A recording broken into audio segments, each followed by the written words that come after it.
Shalom, salam damai berkah dalam. Kita sampai pada perikop terakhir dari Injil Markus bab 10. Kali ini dengan judul perikop, Yesus menyembuhkan Bartimeus. Lalu tibalah Yesus dan murid-muridnya di Yeriko.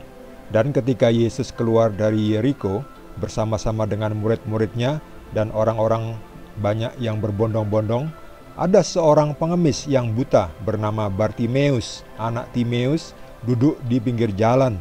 Ketika didengarnya bahwa itu adalah Yesus orang Nazaret, mulailah ia berseru, "Yesus, anak Daud, kasihanilah aku." Banyak orang menegurnya supaya ia diam, namun semakin keras ia berseru, "Anak Daud, kasihanilah aku." Lalu Yesus berhenti dan berkata, "Panggillah dia." Mereka memanggil orang buta itu dan berkata kepadanya, "Kuatkan hatimu, berdirilah, ia memanggil engkau." Lalu ia menanggalkan jubahnya, ia segera berdiri dan pergi mendapatkan Yesus. Tanya Yesus kepadanya, "Apa yang kau kehendaki supaya aku perbuat bagimu?" Jawab orang buta itu, "Rabuni, supaya aku dapat melihat." Lalu kata Yesus kepadanya, "Pergilah, imanmu telah menyelamatkan engkau." Pada saat itu juga melihatlah ia. Lalu ia mengikuti Yesus dalam perjalanannya. Demikianlah sabda Tuhan. Terpujilah Kristus.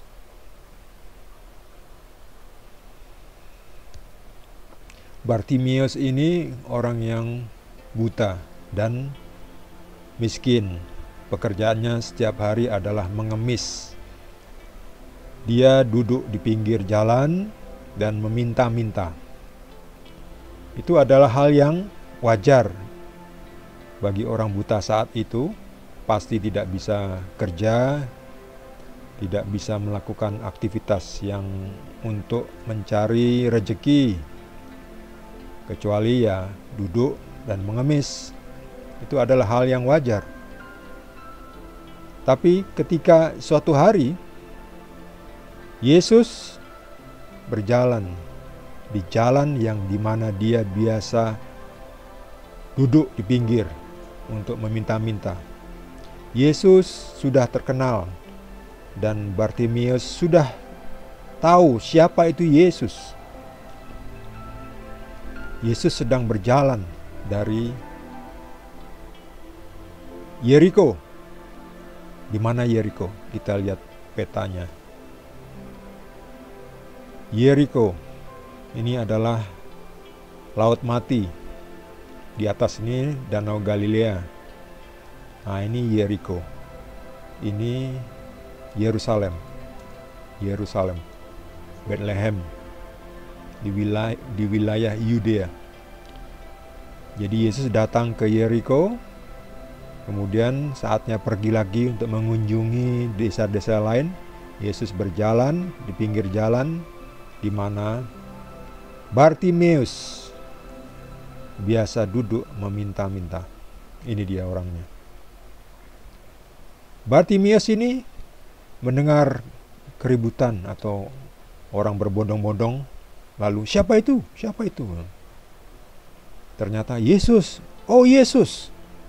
Lalu dengan yakin. Nah, ini adalah iman juga ya. Yakin itu iman. Dengan yakin dia berteriak, "Anak Daud, Yesus anak Daud, kasihanilah aku." Dengan yakin ya. Dia tahu siapa Yesus. Seorang yang bisa melakukan mukjizat kesembuhan. Yesus sudah mulai terkenal ya. Apakah Bartimeus sudah kenal bahwa Yesus adalah Sang Mesias itu? Kita belum tahu ya. Tetapi yang jelas Yesus sudah diketahui bisa melakukan penyembuhan, mukjizat. Sudah terkenal Yesus. Dan dikatakan, "Yesus anak Daud, kasihanilah aku." Dan ini sebetulnya adalah dorongan Roh Kudus sendiri. Tidak mungkin orang ini bisa berteriak, "Yesus anak Daud." Siapa yang memberitahu dia Yesus adalah anak Daud? Ya, dia ingat, dan ini diingatkan oleh Roh Kudus. Jadi Roh Kudus berbicara melalui Bartimeus ini, berteriak, "Yesus anak Daud, kasihanilah aku." Orang-orang banyak pasti nggak senang ya, keributan. "Hei, diam, jangan macam-macam, mau berisik." Tapi semakin keras dilarang, semakin keras ia teriak, "Anak Daud, kasihanilah aku." Ya, Yesus pasti dengar. Karena Yesus selain manusia juga adalah Tuhan, mengerti ada orang yang perlu dijamah. Yesus berhenti dan bilang, "Panggil dia." Kemudian ia datang dan Yesus berkata, "Apa yang kau kehendaki?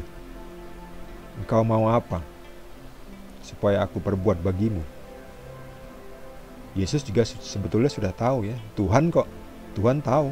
Tapi Yesus tetap menanyakan, "Apa yang kau kehendaki?" Karena Tuhan ingin kita juga aktif ngomong, komunikasi dengan Tuhan. Demikian juga dalam doa. Kenapa kita doa? Kenapa kita minta-minta permohonan? Padahal Tuhan sudah tahu apa yang kita butuhkan kan? Seperti Yesus bilang, sebelum kamu berdoa, Tuhan sudah tahu apa yang kamu butuhkan. Jadi untuk apa kita berdoa? Ya supaya kita komunikasi dengan Beliau. Ada hubungan, ada ikatan batin. Kalau tidak ngomong kan gak ada ikatan batin kan? Meskipun tahu tapi kan gak ada ikatan batin. Sama kalau kita melihat orang di pinggir jalan ya. Ya seperti inilah. Orangnya nampaknya miskin, mengemis. Kan kita tahu bahwa orang itu butuh uang kan? Butuh bantuan, makanan, dan seterusnya kan? Tapi kan ada baiknya kalau orang itu menyapa kita juga ya, ngomong kepada kita. Selain kita tahu, tapi kita kan juga senang kalau orang itu juga mau ngomong kepada kita ya. Berkomunikasi, gak cuma diam saja. Ketika kita tanya, dia menjawab, merespons. Itu kan rasanya enak ya, ada timbal balik. Kalau ngomong terus nggak dijawab kan rasanya kayak ngomong sama batu. Jadi di sini Tuhan Yesus sudah tahu. Tapi Yesus menginginkan orang ini juga mau komunikasi dengan Yesus. Maka orang ini punya iman, yaitu mau ngomong, yakin Tuhan mau menyembuhkan, dan ya Tuhan bisa dan Tuhan mau menyembuhkan dia. Orang itu menjawab, "Tuhan, Guru, supaya aku bisa melihat." Ya Yesus tahu orang ini buta. Lalu cukuplah sudah. Yesus tahu apa yang dibutuhkan orang itu, dan orang itu sudah mau komunikasi, sudah mau berdoa istilahnya. Terjadilah sesuai dengan yang kau imani. Imanmu telah menyelamatkan engkau. Keyakinanmu bahwa engkau bisa disembuhkan telah terwujud. Kalau tidak yakin, pasti tidak terwujud. Kalau tidak yakin, pasti orang ini tidak akan teriak-teriak memanggil Yesus. Dan lihatlah, saat itu juga melihatlah ia, meleklah ia.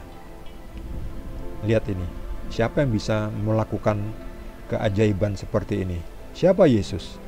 Yesus bukan sekedar manusia biasa. Yesus adalah juga Tuhan. Gak cuma nabi yang bisa melakukan tindakan yang dahsyat, tapi Yesus sendiri adalah Tuhan itu sendiri. Jadi saat itu juga sembuh. Ya cuma ngomong, "Pergilah, imanmu sudah menyelamatkan kau. Engkau sudah datang kepadaku," ya, kepada Tuhan. Kita punya iman, kita datang kepada Tuhan, kita minta, kita yakin Tuhan bisa dan mau mengabulkan, maka terjadi. Lalu bagaimana kalau kita sudah minta, sudah doa, tapi tidak dikabulkan? Pernah tidak ada orang buta atau orang lumpuh minta kepada Tuhan Yesus, "Tuhan, supaya aku dapat melihat." Tapi Tuhan diam saja, cuma lewat saja. Pernah tidak? Itu kan sama seperti kita berdoa ya, tidak dikabulkan. Padahal kita sudah meminta yang benar-benar kita perlukan. tapi kok nggak dikabulkan? Kalau Anda ada yang tahu jawabannya, boleh juga berbagi dengan kita. Kenapa? Kenapa Tuhan pernah atau kadang, atau mungkin bagi beberapa dari Anda mungkin merasa Tuhan sering tidak mengabulkan doa saya. Nah, kenapa? Ya, saya mohon masukan dari Anda. Mengapa kadang doa kita tidak dijawab, sementara orang ini datang kepada Tuhan Yesus dan langsung dikabulkan? Ya, Yesus nggak pura-pura tidak melihat lalu jalan begitu saja,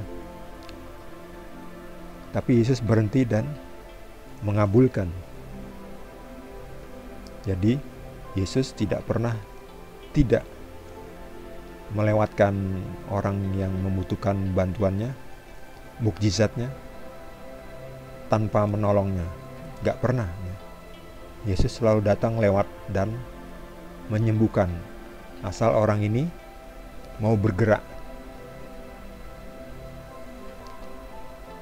Bagi saudara yang mendapat tambahan pencerahan, boleh juga berbagi dengan kita semua.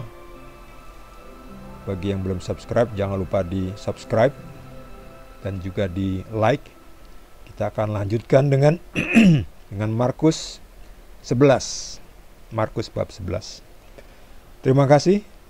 Tuhan Yesus berkati kita semua.